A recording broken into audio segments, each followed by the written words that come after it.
Hi at magandang araw. Ang gagawin natin ngayon ay papakita ko sa inyo kung paano ko i-connect yung mga wiring para makagawa kayo ng sarili nyong car wash timer. Ito po yung timer, queen slot, yan, 5 piso queen slot. Ito po yung SSR relay at 12 volts DC. Yan, okay? So itong SSR relay, ito yung nakikita nyo dito. Ito yung iba't ibang klase ng SSR relay. Yan, ito yung katulad itong relay yung ginagamit natin, ganito. At magamit din ako ng itong mga connector na to, male at female DC. Yan, makikita nyo dito sa screen din, ganito. Yan. Nabili ko lang din ito sa online. Ito yung ipa-follow natin na connection. Ito yung SSR relay. Yan, ito. Ito, yan. Ito yung nasa actual na video. Ito yan, yung nandito. Ito yung wire. Yan, yung wire na yan. Tapos ito yung plug. Yan, ito. At ito yung plug. Yan, nandito sa diagram natin. Ito yung outlet. Outlet, nakikita nyo.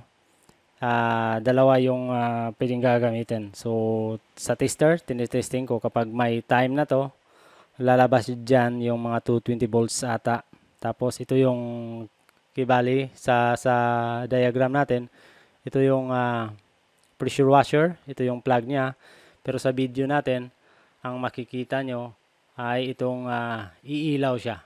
Okay? Yan, for demo purposes, iilaw. Pero sa diagram natin, makikita nyo, ito yung pressure washer motor natin na 1.5 horsepower. Dito naman, yung timer. Yan. Ito yung nakikita nyong timer. Yung queen slot. Yan, dito yung queen slot. Yung connection ng queen slot.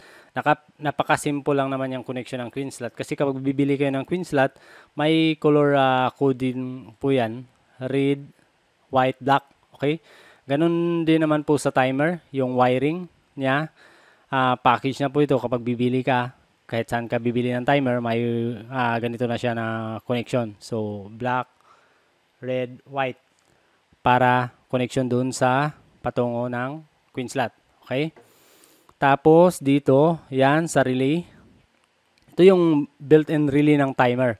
May nagtatanong po sa previous video ko kung pwede ba ito gagamitin direct dun sa motor. Katulad nitong nakikita nyo sa diagram. Sa masasabi ko, masisira po ito. So, kaya siya yung nagsisilbing nakakonect po dito sa input ng SSR natin.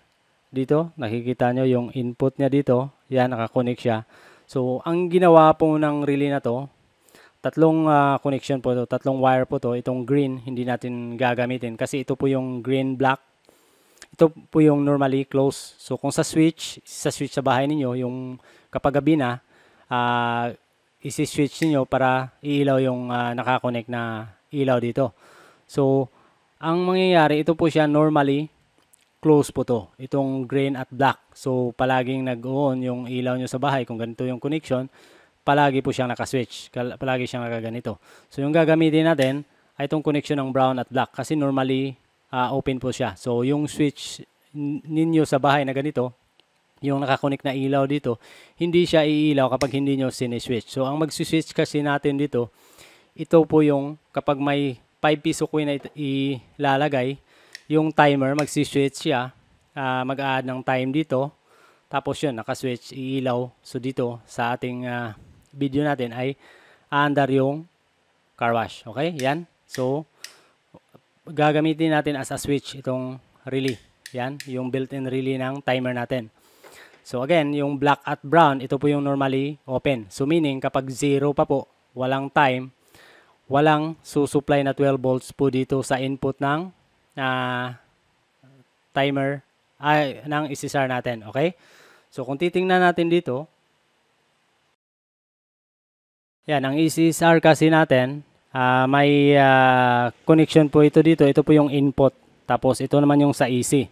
So yung AC connection, ito kung titingnan natin, yung wire outlet, tingnan nyo, pinutol ko para dito siya. So, ito yung mag-switch. So, ganito yan. Katulad din yan ng switch.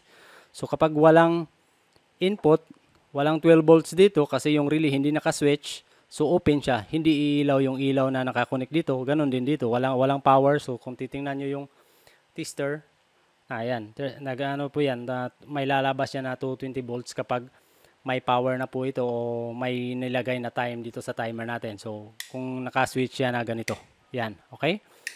So, ganito lang gagawin niyo yung wire. Make sure yung wire na gagamitin nyo para sa 1.5 horsepower na car wash motor niyo, i-advise ko po, magko-consult po kayo ng yung expert electrician, yung standard na wire ang gagamitin niyo. Okay?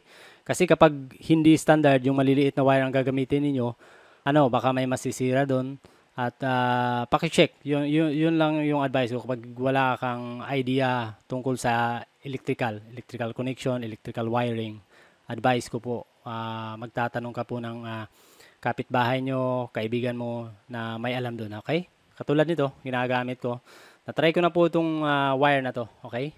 Hindi po ito yung manipis na wire. Yan, no? So, tungkol naman po, okay na po yung connection natin. So, katulad nito, wag niyo po itong hahawakan kasi makakuryente ka po dito. Pinapakita ko lang po yan para ninyo, para malaman nyo kung ano yung connection. Katulad to, pinutol ko po itong kabilang wire na to, dito, yan. Pero yung isa, connected po yan, okay? Buo po yan. Ngayon, nakikita nyo na yan. Lalagyan ko lang ng electrical tape para medyo safety po tayo, okay? Okay, na po tayo sa relay.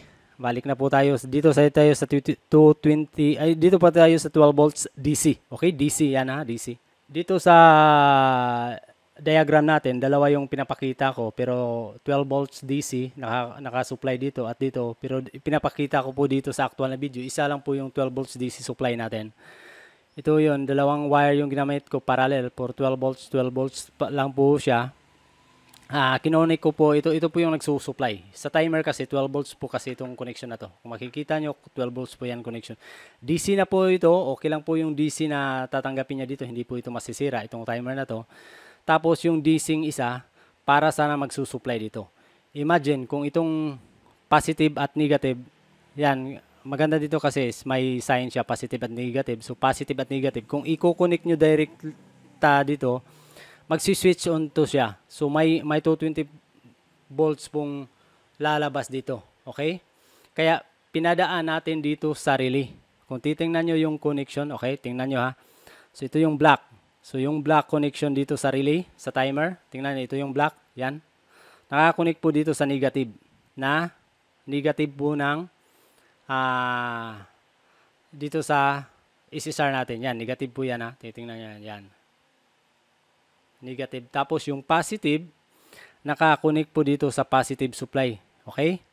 So, yung negative naman niya, nakakonect po dito sa relay. So, meaning, yung negative o yung wire, walang problema yung positive kasi directly nakakonect na siya dito. Pero yung negative, open pa po siya. So, meaning, katulad ng switch, hindi pa po siya nakakonect until na isi-switch on ninyo, iilaw yung ilaw na nakakonect dito sa switch. Okay? So, ganun din yung mangyayari. So, open pa po to yung connection ng, tingnan nyo, yung negative dito, nakakonect sa gray connection ng relay, patungon dito sa black connection, patungo dito sa negative. Yan. So, titingnan nyo yan, nakakonect siya sa relay. So, walang time. So, meaning, open pa yung switch natin. So, meaning, hindi iilaw yung switch. Hanggat, isi-switch on natin to, meaning, para ma-switch on natin to, lalagyan natin ng 5 piso coin. Okay? So, sana naintindihan yung pinapakita ko sa inyo.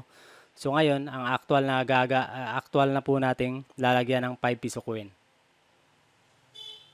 Yan, 5 piso ilalagay ko. 3 minutes po yung nakaset kasi. Yan, nakaset na po ito ng 3 minutes yung timer. Okay? Yan. So, yan. 2 minutes kasi 3 minutes yun mag-start. So, 2:59, 2:58 na, 2:52 na ngayon.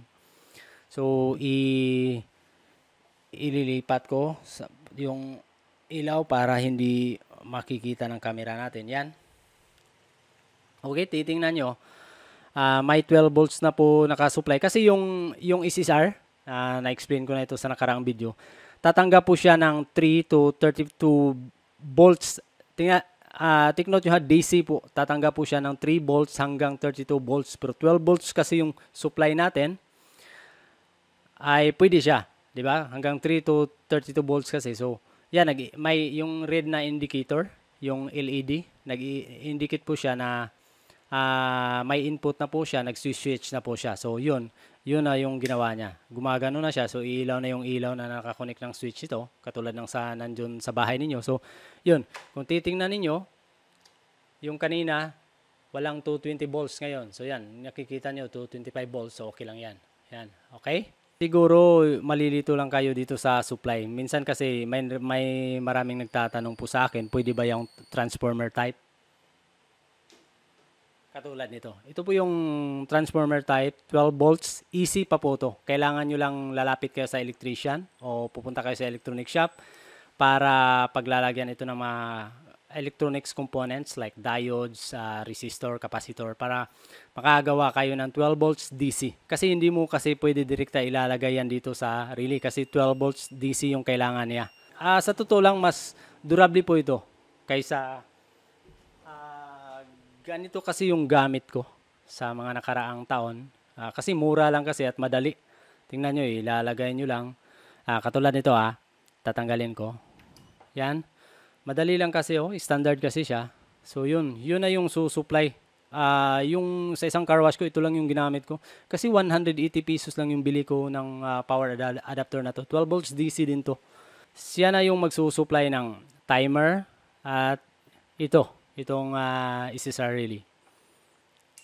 Pero ngayon, pinapalitan ko na po ito ng mga ganito. Kasi sa tingin ko, durable po ito. Kasi 5 amperes. Ito 2 amperes lang. So okay to. Pero mas okay yung transformer type. Ganito. Yan.